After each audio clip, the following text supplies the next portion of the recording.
Tai jeigu mes dabar žiūrėsime, kas iš vis yra tas aukštas efektyvumas, jūs kaip matote, aukštas efektyvumas yra tam tikra trikampio dalis, tai yra vidurinė dalis, iš kurios susideda, tai įrankiai, tai įrankius, ką mes galim naudoti, kelis įrankius, aš po to ir pasidalinsiu.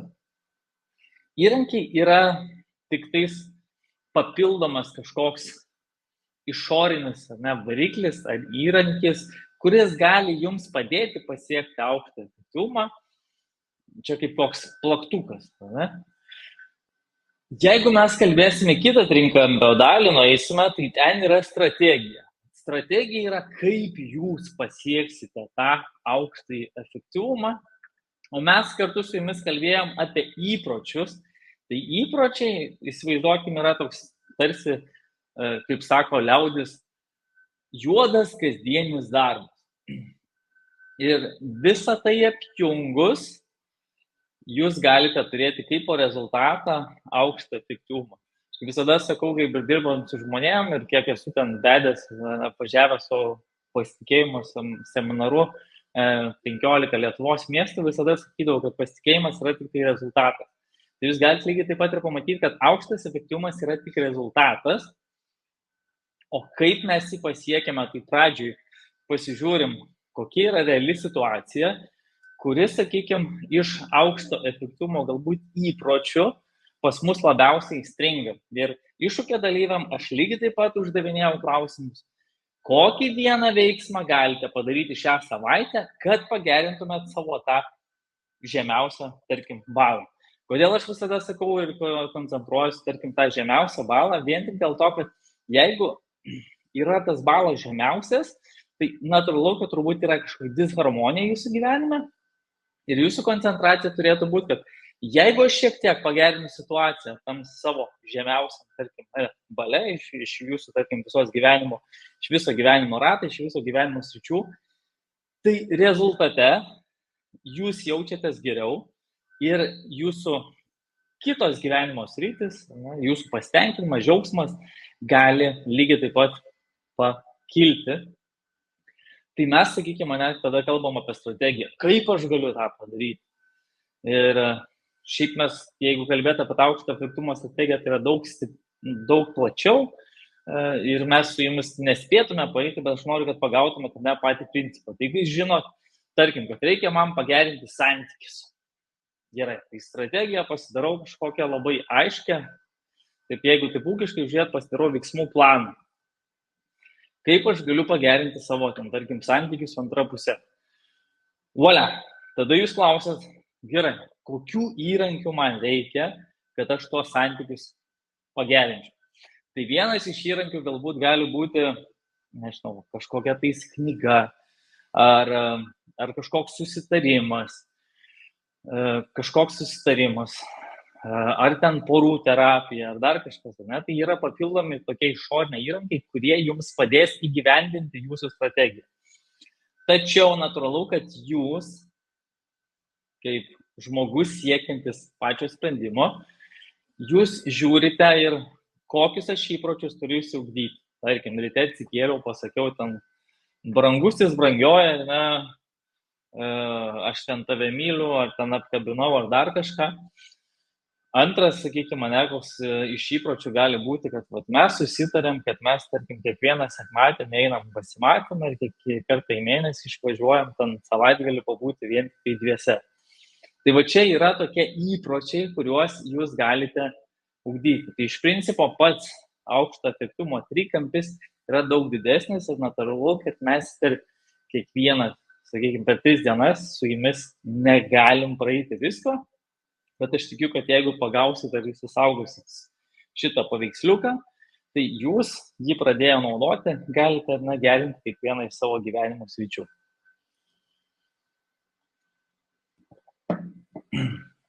Tai trumpai galim prisiminti, apie tokius įpročius mes kalbėjom.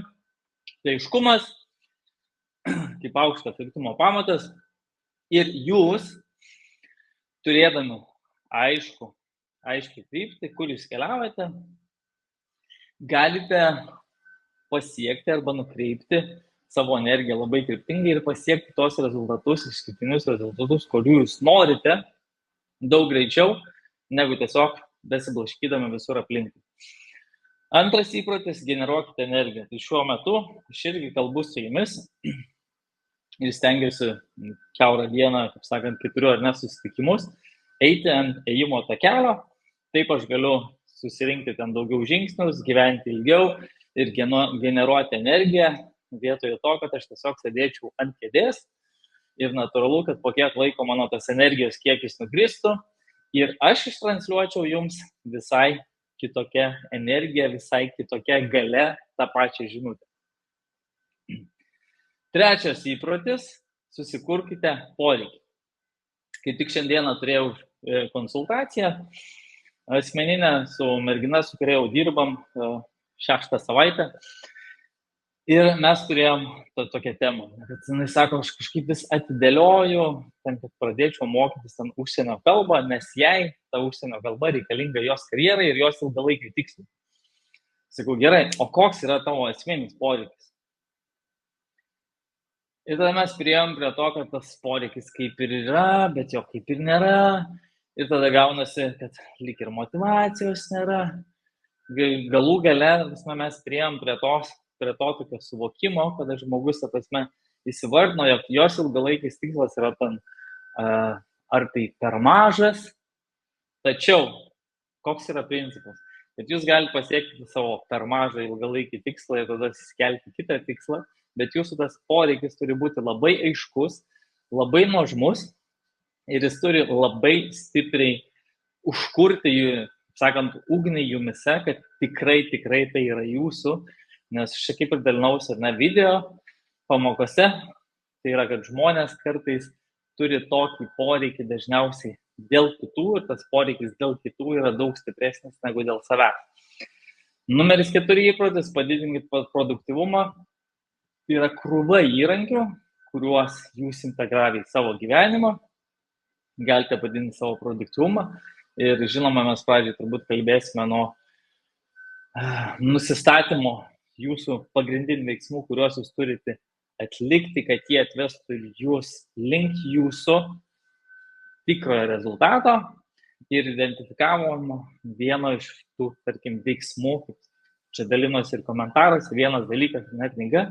Tai elementariai galite užduoti klausimą kiekvieną dieną savo, koks vienas veiksmas mane priartintų prie mano tikslų ir galbūt netgi padėtų man tą veiksmą įgyvendinti, kad kitų dalykų nereikėtų daryti ir aš taip sutaupyčiau savo laiko ir padidinčiau savo produktyvumą. Tai 5 įprotis – darykite įtaką, tai apie gebėjimą bendrauti su kitais žmonėms, uždegti juos savo viziją, savo svajonę ir padėti jiems augti kartu, keliaujant link jūsų vizijos ir svajonės. Ir numeris 6 – demonstruokite drąsą, tai nebijoti iššūkių ir aukšto efektyvumo žmonės tiesiog valgo iššūkius pusryčiam, nes jiem tai yra galimybė paaugti. Labai trumpai iš klausimų, tai klausimas pats yra labai ilgas, bet jeigu taip trumpai į pačią pabaigą galime nukeliauti, veiksmai naujų tikslų link vyksta, bet jaučiu, kad galėtų būti efektyviau, intensyviau, kaip suintensyvinti tokius veiksmus. Tai klausimas, taip jeigu apibendrinus jį, skambėtų taip, kad yra daug frustracijos kartais gyvenime, kartais tiesiog žmogus labai žino aiškiai, ko siekia ir veiksmai vyksta, tačiau nėra aišku, kaip galima suintensyvinti. Ir realiai čia gal pats atsakymas būtų toks labai paprastas, pasižiūrėti, kokius jūs veiksmus darote, kurie veda link jūsų tų ilgalaikių tikslų ir kokius veiksmus galite daryti kasdien, kurie padėtų jums priartėti kiek įmanoma greičiau link tų savo tikslų. Ir čia iš tikrųjų yra susijęs irgi klausimas su antru, ar net nesuprantu, kodėl kiti žmonės pasiekia savo tikslų ganėtinai greitai, o aš nors ir dirbu disciplinuotai, vis dar jų nepasiekiu, tai mane kartais išmuša iš vėžių, pradedu galvoti, apkrauti savo galvą nereikalingais dalykais, tai pasunkina mano disciplinuotą darbą.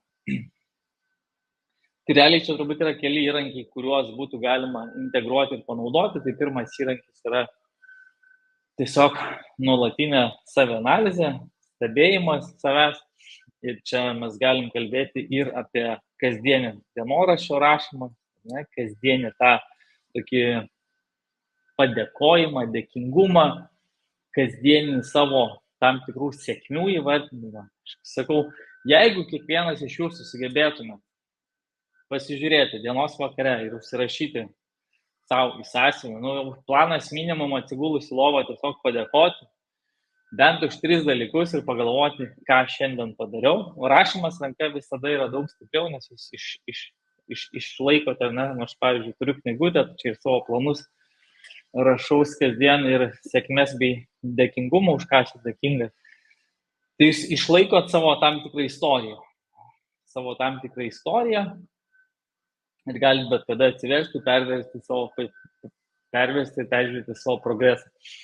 Tai bent 3 dalykus, už ką esate dėkingi dienos pabaigoje, ir kitas dalykas yra jūsų 3 dienos sėkmės. Ir tos sėkmės gali būti kartais visai paprastas. Nežinau, išėjau į kiemą pasivaikščioti, atėjau aplink namą ir panašiai. Ir po truputėlį tos visos sėkmės jūsų auga. Tai lygiai taip pat tada atsiranda didesnis ar net toks matymas, kad jeigu jūs disciplinuotai dirbate, jūs matote, kad jūs darote tą progresą, nėra taip, kad nusivariau nuo kojų, nebegaliu, ir dienos pabaigoje atsigulu į lovą ir galvoju, nieko nepadariau. Natūralu, kad jūs galvosit, kad nieko nepadariau, jeigu jūs nepradėsit analizuoti ir užsirašyti, tai vis dėlto, ką aš padariau link tų savo tikslų į priekį. Kitas dalykas, jeigu jūs kiekvieną sekmadienį turėsit savo tą gyvenimo ratą, tai čia yra vienas iš įrankių, progreso matavimas plus gyvenimo sritis. Tai jūs kiekvieną sekmadienį nuoširdžiai pasiemat savo 10 gyvenimo sričių, galite pasimti mažiau, kiek jums patiems rezonuoja, ir įsivardinat, kiek aš esu patenkintas tomis savo gyvenimo sritimis ir ką galiu padaryti per ateinančią savaitę, kad mano toje gyvenimo srityje padidėtų kažkoks balas. Ir įsidedat savo kalendorių. tą dieną padarysiu tą veiksmą, kad pagerėtų mano, sakykime, ta gyvenimo sritis. Tai jums irgi bus didesnis džiaugsmas ir pasitenkinimas, nes ir matuosit progresą, dėl ko aš jau minėjau iš pat pradžių, yra žmonių, kas pasiekia labai gerus rezultatus ir panašiai, tačiau jie nematuoja progresą. Tai vienas iš tų momentų yra, kad jūs matuosit progresą, jūs jausit daugiau pasitenkinimo. Ir antras tas momentas yra, kad jūs jausit daugiau pasitenkinimo, tai pas jūs savaime ta tokia motyvacija kaip ir didės, kad nors mano tikslas yra toli, aš matau, kad aš po mažą žingsnelį einu į priekį. Sekantis tada klausimas, čia buvo toks komentaras, kaip darbuotojas esu efektyvi 8, bet savo tikslų siekime tik 6-7. Ir šitoje vietoje aš labai suprantu, nes pas mane būdavo lygiai ta pati situacija ir kartais pastebiu, kad ir užeina tam tikrų, sakykime, bangų, nes dažniausiai mes turim kažkokį, kaip darbuotojai, mes turim kažkokį įsipareigojimą prieš vadovą, kolegę ir dar kažką. O kai jūs kalbate apie savo tikslus, tai jūs neturite kažkokį įsipareigojimo dažniausiai, jūs neturite kažkokį įsipareigojimo kitam žmogui, jūs turite įsipareigojimą savo. Jeigu norite pamatyti žmogų, kuriam per gyvenimą esate daugiausiai kartų melavę, atsistokit, pažiūrėkit veidrodį.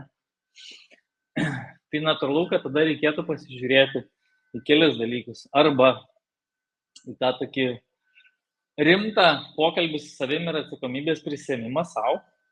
Ir viskas yra gerai, kartais gali būti dienų, kada jums nepavyks ten pajudėti link savo tikslų. Kartais gali būti dienų, kad tiesiog ryte atsikėliau, nors ir noriu keltis 5 rytą, bet suprantu, kad vakar kažkur kažką padariau ne taip ir šiandien nebūsiu toks produktyvus ir nereikia savęs prievartauti, reikia, sakant, ne, pamylėti save ir leisti savo ilgiau pamiegoti, vien tik dėl to, kad susistatytume tą energetinį resursą, kad sekančią dieną jau galėtume daug stipriau ir kryptingiau veikti. Ir pasižiūrėti, arba galimas kitas variantas, jūs įsipareigojate kažkam savo aplinkoje, susigalvojate kažkokį susitarimą, galite padaryti taip, kaip aš kažkada įsipareigojau, padaviau 1000 eurų ir savo tikslų sąrašą žmogui ir sakau, jeigu aš jų neįgyvendinsiu, per tas ateinančias 30 dienų, čia yra tau 1000 eurų. Dovanų. Tai natūralu, kad kiekvienam yra skirtingi įrankiai ir kiekvienai situacijai galima pasižiūrėti. Sekantis klausimas, kaip išlaikyti motivaciją siekiant savo tikslų. Tai aš sakyčiau turbūt, kad tas motivacijos siekimas, jeigu mes kalbėsime apie motivaciją, tai yra, kiek aš suprantu šiai dienai iš savo, sakykime, asmeninės patirties ir iš metodikų, kiek esu analizavęs, tai aš taip galvoju ir skirstau motivaciją į 2 sritis. Tai viena sritis yra išorinė motivacija, antra sritis yra ta tokia vidinė motivacija. Jeigu žiūrėti iš aukšto efektyvumo prizmės, tai išorinė motivacija tai būtų jūsų kažkokia, sakykime, treneris, ar ten kolega, ar ten draugas, ar tėtis, ar artimas žmogus, kuris pasako, taip, šaunuolis, šaunuolė, super, gerai, varyk, padarysi, aš tikiu tavim, aš tave palaikau ir panašiai. O jūsų vidinė motivacija tai galėtų būti, kad jūs davėt savo kažkokį pažadą. Aš dalinuosi viešai, kad aš buvau sau davęs pažadą, kai ėjom gyventi su dabartinė, sakykime, mano žmona. Aš turėjau įnuojamam butą, aš turėjau 700 eurų. Aš turėjau 700 eurų santaupų ir daviau savo pažadą, kad daugiau taip niekada nebus.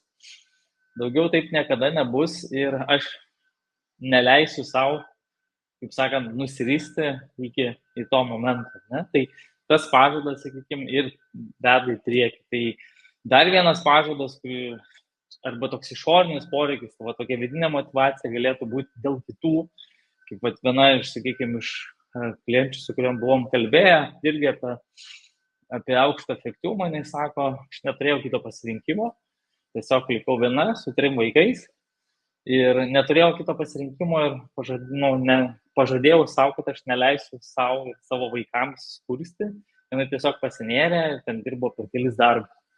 Tiesiog paieškokit savo vidinio kodėl, arba dažniausiai, kaip ir minėjau, padarom dėl kitų daugiau negu dėl savęs. Kaip susikurti discipliną?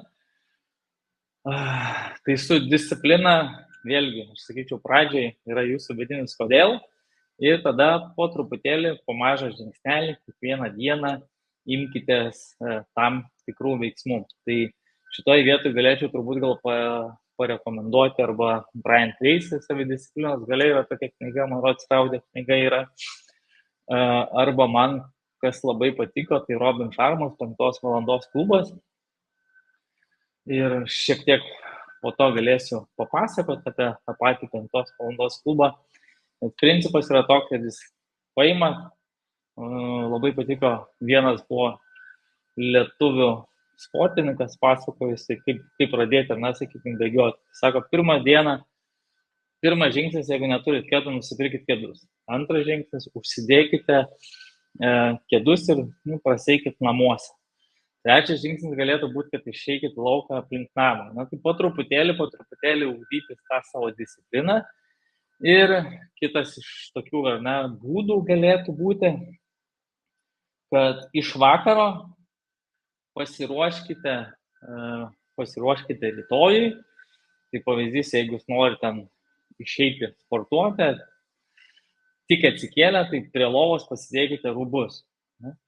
Tai principas yra, ką tikrai pastebiu kartais po žmonės, tai nesakykit, kad taip, nuo rytojaus nebevalgau šito šlamštmaiščio, šiukšlių maisto, nuo rytojaus ten nebegeriu kavos, jeigu ten rūkot, nuo rytojaus neberūkau ir nebegersiu ten alaus, ten vyno ir viskį.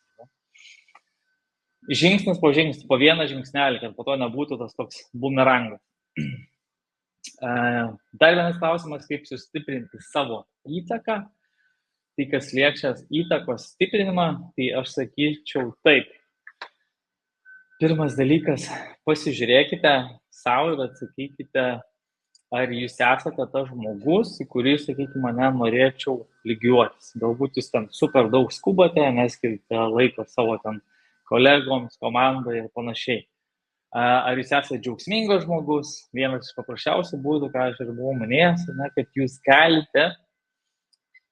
tiesiog galite labai paprastai ką padaryti, pasakyti savo kolegoms komplimentus. Tai tokie maži veiksmai gali iš tikrųjų padėti jums susikurti tą geresnį įvaizdį. Ir elementariai man toks labai fainas pavyzdys, kad jeigu jūs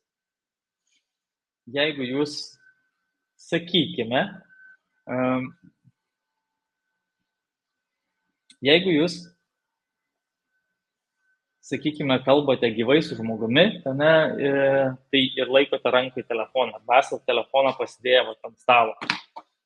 Tai natūralu, kad tam žmogui neatrodo, kad jis jums yra svarbiausias. Tai tokios mažos smulkmenėlės gali jums padėti ir sukurti tą geresnį ryšį su žmonėm. Ir jeigu kalbėsim dar, sakykime, apie įtakos darymą, tai aš bent jau už savęs labai stipriai pastebiu, kad yra svarbu, kokiais žmonėmis save apsupat.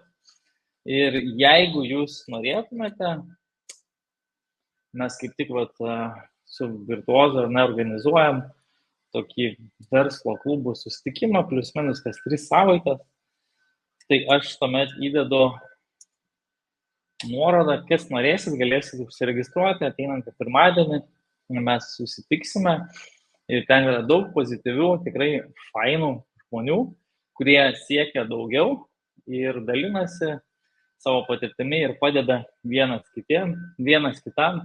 Aš sakau, tam tikrą prasme jūs per savo galbūt kontaktų ratą, per savo tą tokį platesnį matymą, per savo pozityvumą galite ne tik tapti to žmogumi, kuris labiau patinka kitiems, ir faktas, kad jūs savo tada automatiškai labiau patinka, bet ir to žmogumi, kuris gali padėti kitiems, vien dėl to, kad lankosi tokiuose ar šitam klube, ar kitose, sakykime, klubuose ir turi platų kontaktų ratą. Tvarka, tai keletas įrankių, kurie jums gali padėti padidinti savo efektyvumą.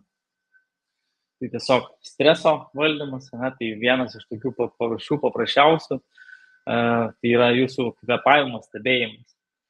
Jūsų kvėpavimo stebėjimas ir galite tiesiog pastebėti, kaip jūs įkvėpėt, užlaikot, iškvėpėt. Tai vienas paprasčiausių tokių kvėpavimo būdų yra, kad įkvėpinėjau, tarkim, 5 sekundės, skaičiuoju, užlaikau 5 sekundės, iškvėpinėjau 5 sekundės.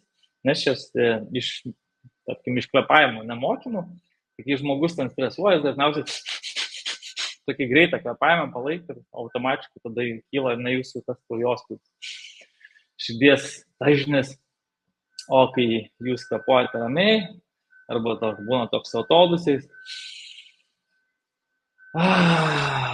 tai tada automatiškai gaunasi, kad jūsų kūnas kaip ir supranta, kad reikia atsipalaiduoti.